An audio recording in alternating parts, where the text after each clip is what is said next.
Nesse tempo ele já tinha estabelecido relações com os dominicanos também, né?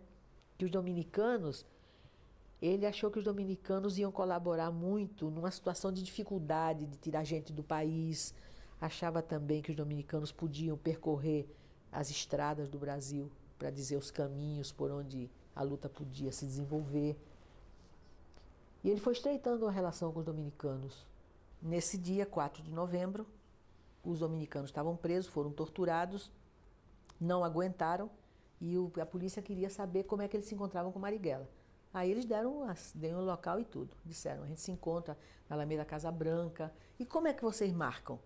Aí eles deram o serviço todo, né? Se ele liga para a livraria Duas Cidades e a pessoa atende, se disser que está tudo bem, significa para ele que ele pode ir lá. E foi o que aconteceu. Os curas foram torturados, foram trazidos do Rio para São Paulo, presos aqui no DOPS, tanto que o pessoal todo que estava preso viu quando eles foram retirados da cela. Não sei se todos viram, mas muitos viram. A polícia pegou os dois, botou dentro de um Volks, e o Volks era de um companheiro, engenheiro, e o Marighella conhecia esse Volks, era um Volks azul. Então, quando ele chegou lá, ele viu o Volks, e disse, bom, estão ali, né? Botaram policiais, homens e mulheres nos carros, como se estivessem namorando. Eles montaram todo o cenário para a operação, esperando que ele chegasse. O carro chegou com os dois padres, ficou lá, e ele ia entrar e se encontrar com os padres. Ele ia entrar no carro, conversar com os padres, depois ia embora, né? E ele ia acertar a coisa de tirar gente do Brasil, porque ele estava preocupado com a vida do Toledo, com outros companheiros que estavam muito ameaçados e que eram frágeis fisicamente. Ele estava preocupadíssimo com isso. Toledo, por exemplo, que era uma pessoa que tinha problema de saúde, né? O sonho dele era tirar o Toledo daqui. E aí o Marighella, não sei onde ele estava, porque ele passou o dia todo fora, esteve em vários lugares, e alguém o levou para lá. Esse companheiro, que era dono do apartamento onde nós tínhamos ficado os últimos dias, e de onde ele saiu de madrugada, no dia 4, às 8 horas, ele combinou pegar o Marighella, 8h30, que o Marighella ia se encontrar com os dois pares às 8 horas da noite, e às 8h30 ele ia buscá-lo para trazê-lo de novo para esse apartamento onde eu estava, né? Daí ele chegou um pouco cedo, aí foi tomar um chopp, estava muito calor, ele foi entrar no shopping. Quando ele ia entrando na rua, que era para pegar o Marighella e trazer no carro, ele conta isso no depoimento, porque isso ninguém viu, eu não vi, que eu não estava lá. Ele disse que quando ele foi entrando assim, o policial falou para ele assim, não passe não, porque mataram um terrorista. Diz que nessa hora ia saindo uma senhora, é aqui perto aí da região, né? Diz que a senhora abriu o portão, ela estava saindo e disse assim, mataram o Marighella. Porque alguém deve ter comentado que era o Marighella. Ele ficou, você imagina, né? Ele ia buscar o Marighella para levar. Aí ele foi lá e... Espantado, né? Aí ele...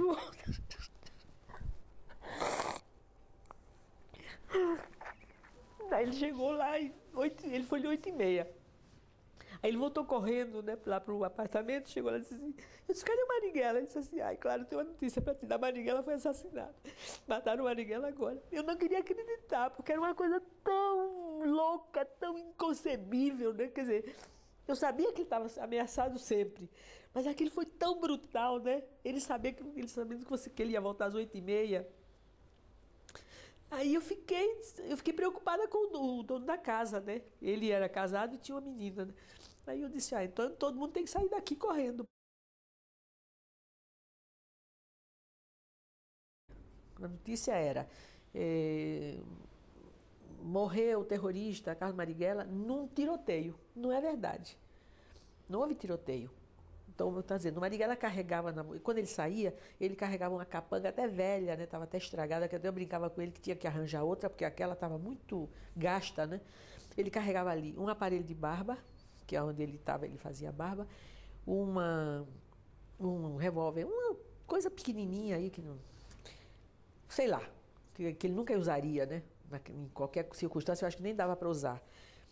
E uma pílula de cianureto, porque ele tinha declarado que ele não ia se deixar prender vivo, porque ele já tinha sofrido muito.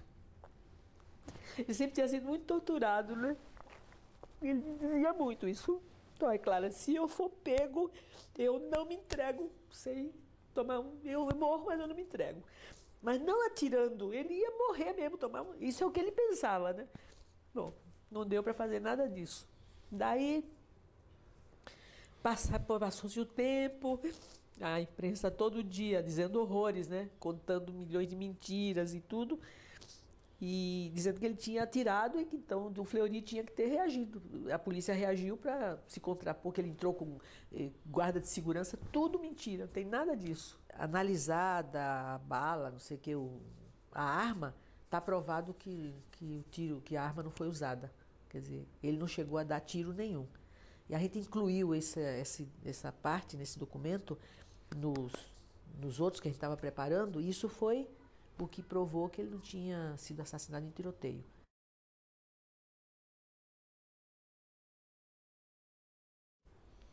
Eu, depois de bastante tempo, fui para o exílio, né?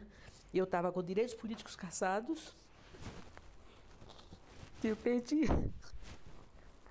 meu direito de 10 anos. Não podia trabalhar, não podia fazer nada aqui, né? Procurada. Aí eu tive que ir para o exílio. Fui para Cuba.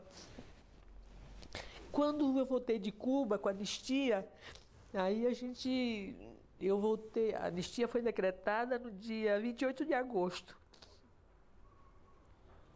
E eu queria, de qualquer maneira, fazer uma solenidade em homenagem a ele, né, no dia 10, que era o 10º ano do assassinato.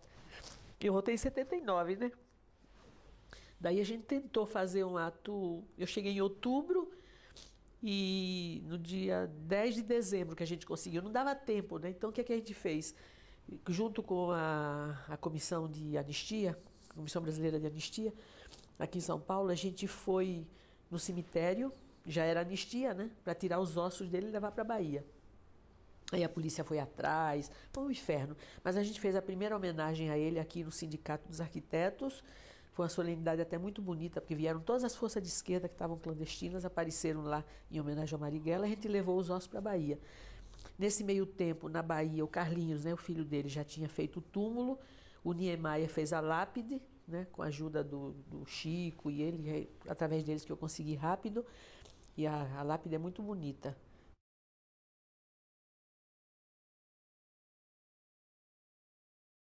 Se a ditadura não tivesse feito o que fez com Marighella e tantos outros, se os norte-americanos não tivessem, depois da Segunda Guerra Mundial, vamos dizer, para voltar um pouquinho para trás, não tivesse pressionado o governo do Dutra para caçar o registro do Partido Comunista e caçar o mandato dos deputados, numa ingerência nos assuntos e na política brasileira, o caminho do Brasil teria sido diferente. Era ou não era? O que eles lutavam naquela época? Eles eram parlamentares. O que eles faziam no parlamento? Faziam discurso, propondo coisas. Reforma disso, reforma daquilo, né? Lei tal, defesa da Petrobras. Era isso. Quer dizer, por que esses homens entraram na luta? Tem que ver, né? Porque você pensa assim, puxa, aí você vê hoje. Não é ótimo a gente estar na democracia que foi conquistada graças aos caminhos percorridos por todos esses homens e mulheres. É preciso não ter medo, é preciso ter a coragem de dizer: o homem deve ser livre. O amor é que não se detém ante nenhum obstáculo e pode mesmo existir quando não se é livre. E, no entanto, ele é em si mesmo a expressão mais elevada do que houver de mais livre em todas as gamas do humano sentimento. É preciso não ter medo, é preciso ter a coragem de dizer.